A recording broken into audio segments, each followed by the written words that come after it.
ପିଲାମାନେ ଆଜି ଆମେ ଆଲୋଚନା କରିବା ତମର +3 ଫର୍ଷ୍ଟ ଇୟର ଫର୍ଷ୍ଟ ସେମିଷ୍ଟାର जो रही कोर पेपर सेकेंड एटा देख पिलाମାନେ कोर पेपर सेकेंड पेपरटा रही तुम social formation and cultural patterns of the ancient world Etah world पेपरटा ये तुमको बहुत गुड़े सिविलाइजेशन विषय पढ़ाई पड़ो एवं ता सहित तुमको एथर तुम केमी माने इवाल्युएशन होता ता विषय तुमको जानापी पड़ो ये देख यूनिट 3 रो जो देजे तुम bronze age civilization Egypt Mesopotamia China एथर देख सुमेरिय जो रही आज आम सुमेरिय विषय आलोचना करवा कहीं यहाँ तुम इम्पोर्टाट रही एथर तुम सुमेरिय सिविलाइजेशन पढ़ीदे लंग क्वेश्चन लिखिपर और आम आपर हामुराबी विषय आलोचना करवा आज आम सुमेरिय सभ्यता विषय आलोचना करवा मु तुमको ये पेपरटा देखार कारण बहुत पिला माने सिलेबस विषय जेहेतु तुम फास्ट इयर माने क्लीयर न था तेणुक मुझे सिलेबसटा को तुमको देखली और तापर आम देखा आमर सुमेरिय सभ्यता विषय ओके चलो स्टार्ट करवा आमर सुमेरिय सभ्यता केमिति थिला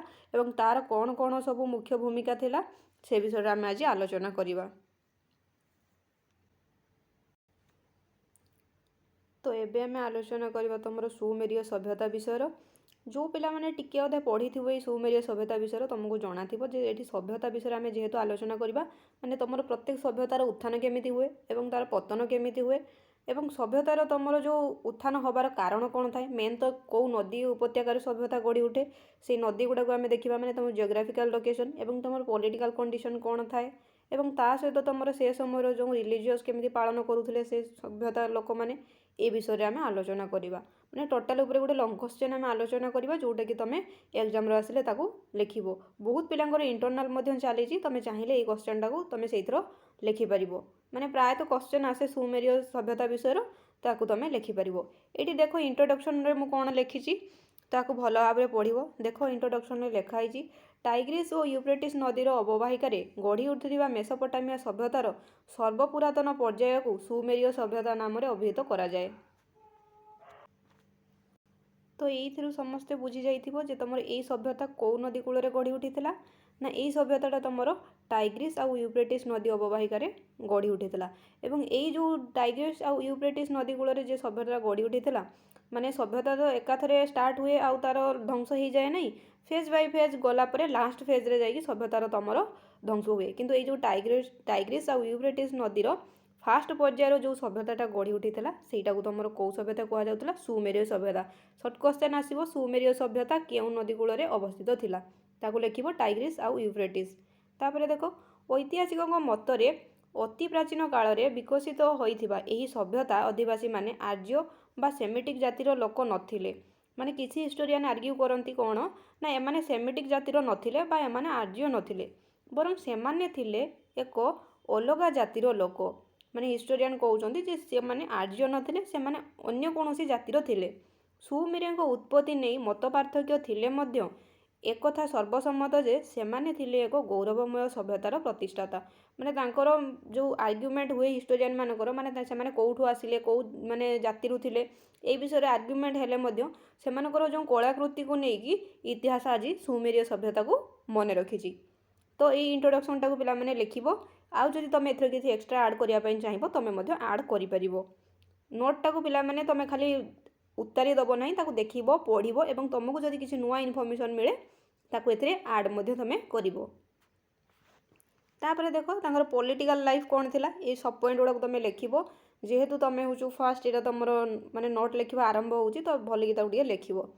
राजनैतिक लाइफ तांकर केमिति थिला देखिबा सुमेरिय सभ्यता थिला केते गुड़िए नगर राज्यर समष्टि जेउ सब नगर माटी तळु उद्धार करा जाइछि सेथि मध्यरु उर उरक लगास निपुर किस निसिन आदि प्रधान थिला ये जो तुम राज्य गुड़िक एगुड़ा तुम माटी तलू तार ध्वंसावशेष मिली बुझी होची जमी तुम हरप्पा सभ्यतार विभिन्न ध्वंसावशेष मिली से भाया सुमेरिय सभ्यतार ध्वंसावशेष जना जाए एगुड़ा छुटिया छुटिया राज्य को लेकिन तुम सुमेरिय सभ्यता गढ़ी उठी से राज्य गुड़िक कौन कौन थिला ना उर उरक लगास निपुर एगुड़ा तुम टिके मन रखिदेव। तापर देख कहूँ प्रत्येक राज्य थिले निजस्व शासनकर्ता ମାନେ ପ୍ରତ୍ୟେକ ତୁମର ରାଜ୍ୟର ଜଣେ ଜଣେ ଶାସନକର୍ତ୍ତା ଥିଲେ। ଯେମିତିକି ପିଲାମାନେ ତୁମେ ଦେଖିବ ଆମର ସେଣ୍ଟରର ତୁମର ରହିଲେ ପ୍ରଧାନମନ୍ତ୍ରୀ ଏବଂ ଷ୍ଟେଟ୍ର ତୁମର ମୁଖ୍ୟମନ୍ତ୍ରୀ, ସେଇଭଳିଆ ତୁମର ସୁମେରୀୟ ସଭ୍ୟତା ଛୋଟିଆ ଛୋଟିଆ ରାଜ୍ୟରେ ଡିଭାଇଡ଼ ହୋଇଯାଇଥିଲା ଏବଂ ନିଜସ୍ୱ ତୁମର ଶାସନ କରିବା ପାଇଁ ତୁମର ଶାସନକର୍ତ୍ତା ଥିଲେ ଏବଂ ସେମାନଙ୍କର ନିଜସ୍ୱ ମାନେ ମନ୍ଦିର ମଧ୍ୟ ସେପାରେଟ୍ ସେପାରେଟ୍ ବନାଉଥିଲେ, ମାନେ ପ୍ରତ୍ୟେକ ରାଜ୍ୟରେ ଗୋଟେ ଗୋଟେ ସେମାନେ ମନ୍ଦିର ମଧ୍ୟ ପ୍ରସ୍ତୁତ କରୁଥିଲେ।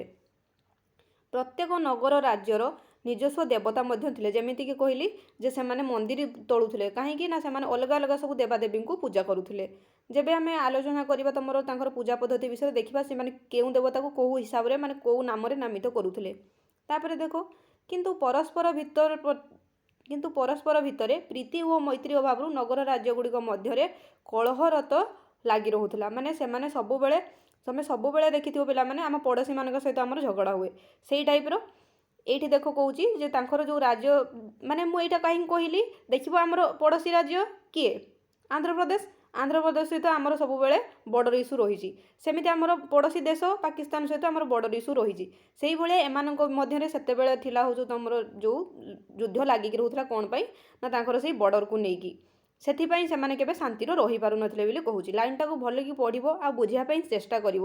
ମାନେ ବର୍ତ୍ତମାନର ସିଚୁଏସନ୍ ଯାହା ଅଛି ସେ ଟାଇମ୍ର ତୁମର ସୁମେରୀୟଙ୍କର ମାନେ ସିଚୁଏସନ୍ ସେମିତି ଥିଲା, ବା ତୁମେ ସେଇଟାକୁ ଏବେକାର ଜିନିଷ ସହିତ କମ୍ପେୟାର କରିପାରିବ। ମାନେ ଆମର ଯେମିତି ଏବେ ଅନ୍ୟ ରାଜ୍ୟ ସହିତ ମାନେ ବର୍ଡ଼ର ଇସ୍ୟୁ ରହୁଛି, ଅନ୍ୟ ଦେଶ ସହିତ ବର୍ଡ଼ର ଇସ୍ୟୁ ରହୁଛି, ସେତେବେଳେ ମଧ୍ୟ ତୁମର ବର୍ଡ଼ର ଇସ୍ୟୁ ରହୁଥିଲା, ଯେଉଁଟାକି ସିଏ ଏଠି ପ୍ରମାଣ ଦେଉଛି କ'ଣ ନା ପରସ୍ପର ଭିତରେ ପ୍ରୀତି ଓ ମୈତ୍ରୀ ଅଭାବରୁ ନଗର ରାଜ୍ୟଗୁଡ଼ିକ ନିଜ ମଧ୍ୟରେ କଳହରତ ରହି ରାଜନୈତିକ ଶକ୍ତି ହିସାବରେ ଦୁର୍ବଳ ଥିଲେ। ମାନେ ସଦାସର୍ବଦା ଯେତେବେଳେ ସେମାନେ ୱାର୍ର ବିଜି ରହୁଛନ୍ତି ବା ଯୁଦ୍ଧରେ ବିଜି ରହୁଛନ୍ତି, ତ ତାଙ୍କର ସୈନ୍ୟବାହିନୀ ଦୁର୍ବଳ ହେଇଯାଉଛି, କାହିଁକିନା ସବୁବେଳେ ସୈନ୍ୟବାହିନୀ ଯୁଦ୍ଧ କରିପାରିବେ ନାହିଁ, ବୁଝିହେଉଛି। ତାପରେ ଦେଖ ତାଙ୍କର ସାମାଜିକ ଲାଇଫ୍ କେମିତି ଥିଲା ଆମେ ଟିକେ ଦେଖିବା। ତ ସୋସିଆଲ ଲାଇଫ୍ ତାଙ୍କର କେମିତି ଥିଲା। ସୁମେରୀୟ ସମାଜ ମୁଖ୍ୟତଃ 3ଟି ଶ୍ରେଣୀରେ ବିଭକ୍ତ ଥିଲେ। ସମାଜ ଗୁଡ଼ିକ ହେଲା ଉଚ୍ଚବର୍ଗ, କାରିଗର ଆଉ କୃଷକ। ଉଚ୍ଚ ବର୍ଗର କିଏ କିଏ ଥିଲେ ନା ତୁମର ସାମରିକ ଅଧିକାରୀ ଓ ଜମି ମାଲିକମାନେ, ଲ୍ୟାଣ୍ଡଲର୍ଡ ଯେଉଁମାନେ ଥିଲେ, ଆଉ ତୁମର ମିଲିଟାରୀ ଯେଉଁ ହେଡ଼୍ ଯିଏ ଥିଲେ। ତାପରେ ଆସିଲା ସେକେଣ୍ଡରେ କିଏ ନା କାରିଗର, ଯେଉଁମାନେ କି ତୁମର ରାଜକର୍ମଚାରୀ ବା ବଣିକ ଥିଲେ। ଥାର୍ଡ଼ର ତୁମର ଆସିଲେ କୃଷକ ଆଉ ଦାସମାନେ, ସ୍ଲେଭ୍ ମାନେ ଆଉ ତୁମର ଏଇ ଶ୍ରମିକମାନେ। ଦେଖ କ'ଣ କହୁଛି, ରାଜ୍ୟକୁ ସାହାଯ୍ୟ କରିବା ପାଇଁ ଥିଲେ ପୁରୋହିତ, ପରିଷଦ, ଧନୀ ତୁମର ଜମି ମାଲିକମାନେ। ମାନେ ରାଜା ତ ଏକଲା ଗୋଟେ ରାଜ୍ୟକୁ ଚଳେଇ ପାରିବେ ନାହିଁ ନା। ତ ଯେମିତି ଏବେକାର ସିଚୁଏସନ୍କୁ ତୁମକୁ ଏଇଥିପାଇଁ କହୁଛି କାହିଁକିନା ତୁମେ ଜିନିଷଟାକୁ କନେକ୍ଟ କରିପାରିବ, ବୁଝିହେଉଛି। ଏବେ ଯେମିତି ତୁମର ମନ୍ତ୍ରୀଙ୍କୁ ସାହାଯ୍ୟ କରିବା ପାଇଁ ବିଭିନ୍ନ ତୁମର IAS OS ମାନଙ୍କୁ ରଖାଯାଉଛି କାହିଁକିନା ତାଙ୍କୁ ସାହାଯ୍ୟ କରିବା ପାଇଁ, ସେତେବେଳେ ମଧ୍ୟ ତୁମର ରାଜାଙ୍କୁ ସାହାଯ୍ୟ କରିବା ପାଇଁ ତୁମର ମନ୍ତ୍ରୀ ପରିଷଦ ଥିଲା। ପୁରୋହିତମାନେ ମଧ୍ୟ ବିଭିନ୍ନ କାର୍ଯ୍ୟରେ ରାଜାଙ୍କ କଥାରେ ହସ୍ତକ୍ଷେପ ମଧ୍ୟ କରୁଥିଲେ ଏବଂ ଧନୀ ଜମି ମାଲିକମାନେ କିଛି ନହେଲେ ସେମାନେ ୱାର୍ ଟାଇମ୍ର ମାନେ ରାଜାଙ୍କୁ ତୁମର ଇକୋନୋମିକାଲି ହେଲ୍ପ ମଧ୍ୟ କରୁଥିଲେ। ତାପରେ ଦେଖ ଅର୍ଥନୈତିକ ଜୀବନ ତାଙ୍କର କେମିତି ଥିଲା। ଅର୍ଥନୀତି ଦେଖ ପିଲାମାନେ କ'ଣ କହୁଛି ନା ସୁମେରୀୟ ଅର୍ଥନୀତିରେ କୃଷି ଥିଲା ମୁଖ୍ୟ କେନ୍ଦ୍ର। କୃଷି ସହିତ ପଶୁପାଳନ ଥିଲା ସେମାନଙ୍କ ମୁଖ୍ୟ କାର୍ଯ୍ୟ। ମୁଁ ଖାଲି ଇମ୍ପୋର୍ଟାଣ୍ଟ ଜିନିଷଟାକୁ ଲେଖିଦେଇଛି, ବେଶୀ କିଛି ନ ଲେଖିକି, ମାନେ ତୁମ ନୋଟ୍ଟାକୁ ନ ବଢ଼େଇକି, ମାନେ ଏଟାକୁ ଖାଲି ସର୍ଟର ମୁଁ ଲେଖିଦେଇଛି। ତୁମେ ଆକୁ ପଢ଼ିବ, ୟାକୁ ହିଁ ତୁମେ ଲେଖିବ, ଏକ୍ଜାମ୍ର ନମ୍ବର ପୁରା ଆରାମସେ ମିଳିଯିବ, ବୁଝିହେଉଛି। ତ ବେଶୀ କିଛି ଆଡ଼ୁ ସାଡ଼ୁ ଲେଖିବାର ନାହିଁ କି ବେଶୀ କିଛି ଲେଖିକି ନୋଟ୍କୁ ଫୁଲ୍ କରିବା ଦରକାର ନାହିଁ। ସର୍ଟ ଫର୍ମରେ ଯାହା ଆସୁଛି ତାକୁ ଲେଖ, କିନ୍ତୁ ପଏଣ୍ଟ ଟୁ ପଏଣ୍ଟ ଲେଖ, ଯାହାଫଳରେ କି ଯିଏ ଖାତା ଦେଖିବ ସିଏ ସାଟିସ୍ଫାଇ ହେଇକି ତୁମକୁ ନମ୍ବରଟା ଦେବ, ବୁଝିହେଉଛି। ନେକ୍ସଟ ଦେଖିବା ଆମେ ସାମରିକ ଜୀବନ, ତାଙ୍କର ମିଲିଟାରୀ ଲାଇଫ୍ କେମିତି ଥିଲା ଟିକେ ଆଲୋଚନା କରିବା। ଏକ ବଳିଷ୍ଠ ସାମରିକ ଶକ୍ତି ଭାବରେ ପ୍ରାଚୀନ ବିଶ୍ୱ ଇତିହାସରେ ସୁମେରୀୟମାନେ ପ୍ରସିଦ୍ଧି ଲାଭ କରିଥିଲେ। ମାନେ ଏଇ ଯେଉଁ ସୁମେରୀୟମାନଙ୍କୁ ତୁମର ହିଷ୍ଟୋରିଆନ୍ ମାନେ ବହୁତ ମାନେ ଶକ୍ତିଶାଳୀ ବୋଲି କାହିଁ କହୁଛନ୍ତି ନା ସେମାନଙ୍କର ସାମରିକ ଶକ୍ତିଟା ବହୁତ ଥିଲା। ଦେଖିବ ଯେଉଁ ଦେଶର ମାନେ ତୁମର ସାମରିକ ଶକ୍ତିଟା ଅଧିକ ଥାଏ ସିଏ ପାୱାରଫୁଲ୍ ବୋଲି ଗଣାଯାଏ। ଯେମିତିକି ଏବେ ଇଣ୍ଡିଆର ମାନେ ନୌସେନା ବହୁତ ଆଗକୁ ଡେଭଲପ୍ ହୋଇସାରିଲାଣି, ସେଥିପାଇଁ ଇଣ୍ଡିଆ ମାନେ ଶକ୍ତିଶାଳୀ ବୋଲି ଅନ୍ୟ ଦେଶମାନେ ବିବେଚନା କରୁଛନ୍ତି। ତ ଦେଖ ଅସ୍ତ୍ରଶସ୍ତ୍ର ଉଦ୍ଭାବନ ଓ ସାମରିକ ସଂଗଠନ ସେମାନଙ୍କର ଥିଲା ଅଗ୍ରଣୀ ଭୂମିକା। ମାନେ ସେମାନେ ବିଭିନ୍ନ ପ୍ରକାର ଅସ୍ତ୍ରଶସ୍ତ୍ର ମଧ୍ୟ ନୂତନ ଭାବରେ ଉଦ୍ଭାବନ କରୁଥିଲେ। ସାମରିକ ଶୃଙ୍ଖଳା ଓ ଯୁଦ୍ଧ କ୍ଷେତ୍ରରେ ମାନବୀୟ ନିୟମାବଳୀ ପାଳନ କରୁଥିଲେ। ଦେଖିବ ପିଲାମାନେ ତୁମେ ଯେତେବେଳେ ମହାଭାରତ ଦେଖିବ ରାତିରେ ମାନେ ଯୁଦ୍ଧ ହେଉନଥିଲା, तो এইଗୁଡ଼ା ସବୁ ମାନେ କ'ଣ କହୁଛି ନା ଯୁଦ୍ଧର ନିୟମାବଳୀ ତାଙ୍କୁ ମାନିବା ପାଇଁ ପଡ଼ୁଥିଲା। ବୁଝାଉଛି ଏମିତି ନୁହଁ କି ଯେତେବେଳେ ପାରେ ସେତେବେଳେ ଯାହା ଉପରକୁ ପାରେ ତା ଉପରକୁ ଆକ୍ରମଣ କରାଯାଉଥିଲା। ଯୁଦ୍ଧର କିଛି ନିୟମାବଳୀ ଥିଲା, ମାନେ ଫାଷ୍ଟ ତୁମକୁ ଇନଫର୍ମେସନ୍ ଦେବା ପାଇଁ ପଡ଼ୁଥିଲା, ତାପରେ ଯାଇକି ମାନେ ଆକ୍ରମଣ କରାଯାଉଥିଲା, ନା କି ଯେତେବେଳେ ପାରେ ସେତେବେଳେ ଆକ୍ରମଣ କରାଯାଉଥିଲା। ଏଗୁଡ଼ାକୁ ତୁମର ପାଳନ କରୁଥିଲେ କିଏ ନା ସୁମେରୀୟ ତୁମର ସବୁ ରାଜ୍ୟ ଗୁଡ଼ିକ। ତାପରେ କ'ଣ କରୁଛି ଦେଖ, ଅନ୍ୟତମ ବୈଶିଷ୍ଟ୍ୟ ଯାହା ସେମାନଙ୍କୁ ଏପର୍ଯ୍ୟନ୍ତ ସ୍ମରଣୀୟ କରି ରଖିଛି, ମାନେ ତାଙ୍କର ଯେଉଁ ସେନାଟା ବା ନୌବାହିନୀଟା ବା ତୁମର ଏଇ ଯେଉଁ ସାମରିକ ତାଙ୍କର ଯେଉଁ ଶକ୍ତିଟା ଇତିହାସରେ ତାଙ୍କୁ ମନେ ରଖିଛି। ତାପରେ ଦେଖ ସାଂସ୍କୃତିକ ଅବଦାନ କ'ଣ ଥିଲା, କଲଚରାଲ କଣ୍ଟ୍ରିବ୍ୟୁସନ୍। ଉନ୍ନତ ରାଜନୈତିକ ଓ ସାମାଜିକ ଅର୍ଥନୈତିକ ଜୀବନଯାପନ କରୁଥିବା ସୁମେରୀୟ ସଭ୍ୟତାର ଅଧିବାସୀଗଣ ସଂସ୍କୃତିର ଅଭିବୃଦ୍ଧି କ୍ଷେତ୍ରରେ ଏକ ବଳିଷ୍ଠ ଭୂମିକା ଗ୍ରହଣ କରିଥିଲେ। ବୁଝିହେଉଛି ସେମାନଙ୍କର ବହୁମୁଖୀ ଅବଦାନ ମଧ୍ୟରୁ ସର୍ବପ୍ରାଧାନ୍ୟ ହେଲା ଲିଖନ ପ୍ରଣାଳୀ। ମାନେ ତୁମର ଏଇ ଯେଉଁ ସଂସ୍କୃତି ବିଷୟରେ କ'ଣ କହୁଛି ନା ସେମାନଙ୍କର ତ ତୁମେ ଦେଖିଲ ତାଙ୍କର ପଲିଟିକାଲ ଲାଇଫ୍ କେମିତି ରହିଲା, ତାଙ୍କର ଇକୋନୋମିକାଲ ଲାଇଫ୍ କେମିତି ରହିଲା, ତାଙ୍କର ସୋସିଆଲ ଲାଇଫ୍ କେମିତି ରହିଲା, ସେଇ ଭିତରୁ ତାଙ୍କର ଏଇ ଯେଉଁ ମେନ୍ କ'ଣ ଥିଲା ନା ତୁମର ଲିଖନ ପ୍ରଣାଳୀଟା ତାଙ୍କର ଗୁରୁତ୍ୱପୂର୍ଣ୍ଣ ଥିଲା। ଲିଖନ ପ୍ରଣାଳୀ କ'ଣ ନା ଲିଖନ ପ୍ରଣାଳୀରେ ସୁମେରୀୟ ଲିପିକୁ କିଳକ ଲିପି ବୋଲି କୁହାଯାଏ। ଏଇଟାକୁ ପିଲାମାନେ ମନେ ରଖିବ, ଏଇଟା ପ୍ରାୟତଃ ତୁମର କ୍ୱେଶ୍ଚନ୍ ଆସେ ଯେ କିଳକ ଲିପି କାହାର ଲେଖା ଥିଲା। ତୁମର ସୁମେରୀୟମାନଙ୍କ ଲିପିକୁ କିଳକ ଲିପି ବୋଲି କୁହାଯାଉଥିଲା, ଯାହା ଡାହାଣରୁ ବାମକୁ ଲେଖାଯାଏ।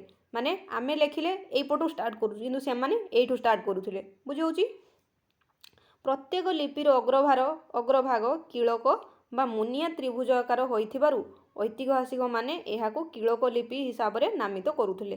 ମାନେ ଯେଉଁ ଲେଖିବାର ତୁମେ ପେନ୍ର ମୁନଟା ଦେଖିବ ଯେତିକି ଗୁଜିଆ ହେଇଛି ତାଠାରୁ ଅଧିକ ଗୁଜିଆ ହେଇଥାଏ ତୁମର ସେଇ କିଳକ ଲିପି, ସେଥିପାଇଁ ସେଟାକୁ ତୁମର କୁହାଯାଉଥିଲା କ'ଣ ନା କିଳକ ଲିପି ବୋଲି କୁହାଯାଉଥିଲା। ତାପରେ ଦେଖ ଧର୍ମ ବିଶ୍ୱାସ, ମାନେ ତାଙ୍କର ଧର୍ମ ବିଶ୍ୱାସ କେମିତି ଥିଲା। ସୁମେରୀୟମାନେ ପ୍ରକୃତି ପୂଜା କରୁଥିଲେ। ଦେଖିବ ପିଲାମାନେ ତୁମେ ହରପ୍ପା ସିଭିଲାଇଜେସନ୍ ଯେଉଁମାନେ ପଢ଼ିଥିବ ଜାଣିଥିବ ଯେ ସେମାନେ ପ୍ରକୃତିକୁ ବା ନେଚରକୁ ପୂଜା କରୁଥିଲେ, ଗଛକୁ ତୁମର ନଦୀକୁ ତୁମର ଆକାଶକୁ ପୂଜା କରୁଥିଲେ। ଏମାନେ ମଧ୍ୟ ଥିଲେ ପ୍ରକୃତି ପୂଜନକାରୀ। ଦେଖ ମୁଖ୍ୟତଃ ପୃଥିବୀ, ବାୟୁ, ଆକାଶ ଆଦିକୁ ପୂଜା କରୁଥିଲେ। ସେମାନେ ଆକାଶ ଦେବତା ଭାବରେ ଅନୁକୁ, ଏଇଟା କ୍ୱେଶ୍ଚନ୍ ଆସିବ ଯେ ଅନୁ କାହାର ଦେବତା ଥିଲେ। ଅନୁ ଥିଲେ ତୁମର ଆକାଶର ଦେବତା। ଭୂମି ଓ ବାୟୁର ଦେବତା ଥିଲେ ଏଲିଲ୍। ବୁଝିହେଉଛି ଜଳର ଦେବତା ଥିଲେ ଇଆ। ଏମାନଙ୍କୁ ଏହିସବୁ ନାମରେ ତୁମର ସେମାନେ ପୂଜା କରୁଥିଲେ। ସୁମେରୀୟମାନେ ପୁନର୍ଜନ୍ମରେ ବିଶ୍ୱାସ ରଖୁନଥିଲେ। ମାନେ ଆମର ଯେଉଁ ନିୟମ ରହିଛି ବିଭିନ୍ନ ଯେ ମରିବା ପରେ ମଧ୍ୟ ତୁମର ପୁନର୍ଜନ୍ମ ହୁଏ ବୋଲି ବିଶ୍ୱାସ ରହିଛି, ସେଇ ପ୍ରଥାଟା ସେମାନେ ବିଶ୍ୱାସ କରୁନଥିଲେ। କିଏ ନା ତୁମର ସୁମେରୀୟମାନେ। ତାପରେ ଦେଖ କଳା ସ୍ଥାପତ୍ୟ, ମନ୍ଦିର, ନଗର ଓ ପ୍ରାସାଦ, ସମାଧି ଇତ୍ୟାଦି ସେମାନଙ୍କ କଳା ସ୍ଥାପତ୍ୟର ନୈପୁଣ୍ୟ ପରିଚୟ ମିଳିଥାଏ। ସେମାନଙ୍କୁ ମାନେ ତୁମର ଏଇ ଯେଉଁ ସୁମେରୀୟମାନଙ୍କୁ କଳା ସ୍ଥାପତ୍ୟର ଏତେ ଗୂଢ଼ ମାନେ ତାଙ୍କର ରହିଛି ବୋଲି କେଉଁଥିରୁ ଜଣାପଡ଼େ ନା ତାଙ୍କର ଏଇ ଯେଉଁ ମନ୍ଦିର ନିର୍ମାଣ ଶୈଳୀ, ନଗର ନିର୍ମାଣ ଶୈଳୀ, ଏଇଥିରୁ ଜଣାପଡ଼େ ଯେ ସେମାନଙ୍କର କଳା ସ୍ଥାପତ୍ୟର ମଧ୍ୟ ଅବଦାନ ରହିଛି। ଏହା ସହିତ ମୃଣ୍ମୟ ପାତ୍ର ଉପରେ ଚିତ୍ରରାଜି, ମାନେ ମୃଣ୍ମୟ ପାତ୍ର କହିଲେ ମାଟି ପାତ୍ର ଉପରେ ଦେଖିଥିବ ପିଲାମାନେ ରେଡ଼୍ ତୁମର ଯେଉଁ ଆସେ ପଟାରୀ ଗୁଡ଼ା, ମାନେ ଯେଉଁ ତୁମର ମାଠିଆ ତା ଉପରେ ବିଭିନ୍ନ ପ୍ରକାର ଚିତ୍ର ଆଙ୍କିବାର କଳା ମଧ୍ୟ ସେମାନଙ୍କୁ ଜଣାଥିଲା। ସିଲ୍ ମୋହର ଚିତ୍ର ସେମାନଙ୍କ କଳାକ୍ଷେତ୍ରରେ କୃତିତ୍ୱ ବିଷୟରେ ଧାରଣା ଦିଏ। ଏଇସବୁ ଯେଉଁ ସେମାନେ ଏକ୍ସଟ୍ରା ଅର୍ଡ଼ିନାରୀ କାମ ଗୁଡ଼ା କରୁଥିଲେ ସେଥିପାଇଁ ତାଙ୍କୁ କଳା ସ୍ଥାପତ୍ୟର ଜନକ ମଧ୍ୟ କୁହାଯାଉଥିଲା। ତ ଆପରେ ତୁମର ରହିଛି ବିଭିନ୍ନ ପ୍ରକାର ତୁମର ଯେଉଁ ରହିଛି ବିଜ୍ଞାନ, ଆଉ ଯେଉଁ ତୁମର ରହିଛି ଗଣନା, ଏସବୁ ମୁଁ ଲେଖି ନାହିଁ, ତୁମେ ଯଦି ତାକୁ ପାରିବ ଆଡ଼୍ କରିବ, ନହେଲେ ଏଇ ନୋଟ୍ଟାକୁ ହିଁ ପଢ଼ିଦେବ। ସେଥିରେ ବେଶୀ କିଛି ନାହିଁ, ସେଠି ଖାଲି ହୁଇଲ୍ର ତୁମର ଆବିଷ୍କାର କେମିତି ହେଇଥିଲା ସେଇଟା ଅଛି, ଆଉ ଜିଗୁରାଟ ଟେମ୍ପଲ୍ ବିଷୟରେ ଟିକେ ଅଛି, ସେଇଟା ଅଛି, ତାକୁ ଟିକେ ଚାହିଁବ ଯଦି ତୁମେ ପଢ଼ିଦେବ। ନହେଲେ ଏଇ ନୋଟ୍ଟାକୁ ପଢ଼ିଲ, ଯାହା ଯାହା ତୁମକୁ ମାନେ ଏଇଥିର ଇନଫର୍ମେସନ୍ ମିଳିଲା ତାକୁ ମଧ୍ୟ ତୁମେ ଲେଖିଦେଲେ ଆରାମସେ ତୁମକୁ ଭଲ ମାର୍କ ମିଳିବ। ଓକେ, ଭିଡ଼ିଓ ଯଦି ଭଲ ଲାଗେ ପିଲାମାନେ ଗୋଟେ ଲାଇକ୍ କରିବ, ସେୟାର କରିବ, ସବସ୍କ୍ରାଇବ୍ କରିବା ପାଇଁ ଜମା ବି ଭୁଲିବନି। Thanks for watching.